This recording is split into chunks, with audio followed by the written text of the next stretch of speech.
Hello, hello, this is the LEGO Star Wars General Grievous's Combat Speeder set for 2018.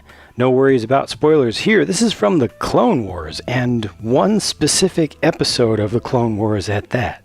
I find it interesting and a little bit confusing, really, that LEGO would choose to make a set, especially something of this size, of something so obscure. I mean, this entire vehicle design has been used in the canon of Star Wars, of the Star Wars universe, twice in total. This color scheme only once in total, both of those in the Clone Wars. And yeah, I don't get it why they would pick this, but they did, and they did a pretty good job with it.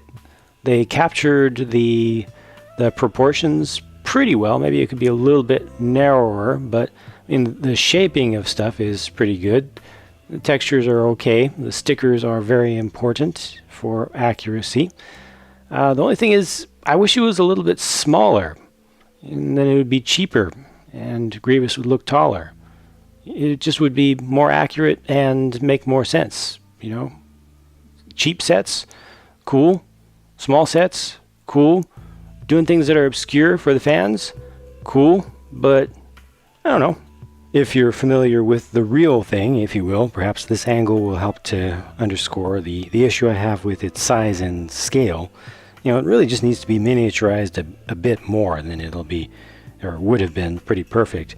But the design is pretty smart. You know, it's plenty sturdy, even though it has this center core kind of neck section that looks like it could be pretty flimsy, but it holds itself together well. It has the couple of spring-loaded shooters under there, one on either side, that shoot off kind of roughly in the places where laser blasts would come out. I think these are supposed to be laser cannons here, and then these are rocket launchers inboard, or vice versa, something close to that. But, you know, where you shoot from and how you shoot is somewhat realistic to the actual in-universe thing. That's good. And it has storage for the main minifig's accessories, and I'm very thankful for that. Put all 4 lightsabers underneath here in clips. I hate it when they give you lots of accessories and no place to put them. Seems like LEGO is just generally doing better about not making that mistake. So this is good, and this is good placement. You don't really see those very much from most angles. You can kind of see just little bits of the blades showing through from some angles on occasion, like there, just kind of show through. But you know, you see the hilts from the front. They just look like they're part of the standard detailing for the thing. It's not until you get under here. So that's good.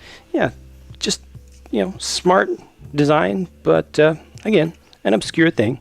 LEGO chose to use their own Clone Wars version of General Grievous, I guess for continuity, and it's done with the white base color. Personally, I prefer tan. I think it just looks much better for Grievous, no matter what version he's supposed to be. You know, this just, I don't know, again, feels like an odd choice to me. I would have taken tan over this any day. I do like the gray in there, and I like the level of detail with all the paint applications, all the prints that they put on there, including on the sides of the hips and everything. I mean, it's a well done figure. It's too bad about the little ID that's printed into, or that's actually molded into each of the arms, and a couple of them where the prints show up, where the white is applied. You know, it's a little bit more obvious, but really good figure to get regardless. I think a lot of people still really like Grievous, so being able to get him still at a, you know, not too expensive price point is definitely a good thing. I just would have preferred tan. It's very easy to argue that Mace Windu does not belong in this set, given that he had nothing to do with the one episode of the Clone Wars in which the rest of the set showed up. You know, it would have been more appropriate to put Ahsoka in here or something, but we haven't gotten an official Mace Windu in a little while, and he's probably a more desirable figure given the presence in the cinematic universe than some other more accurate choices. I don't think they were going for accuracy here. I think they were just trying to give us another opportunity to get a Mace Windu, much like I think they were just trying to give us another opportunity to get a General Grievous. So I can't really complain about this. This is a good looking figure, especially the print of the torso. That's really good. The only thing that I don't like here is the hilt of the saber, and it looks like this entire season they've been doing these sabers that have really pitted finishes to them, which is absolutely not intentional. It's supposed to be all completely smooth, completely covered over with that metallic silver. So that's just a little bit of a downer on the quality side. Now, while I was recording this entire video up to this point, plus a summary that I'm actually recording over right now, I was under the assumption that this was a $20 set, because that's what was listed on Brickset based on what they were expecting the retail price to be. That's in the US. And I thought that was just a little bit much. As a matter of fact, let me give you some of my original audio.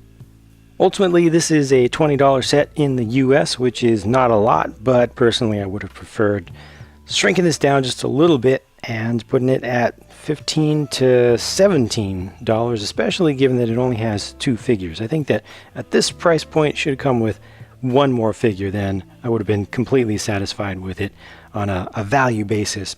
Okay, back to the replacement recording.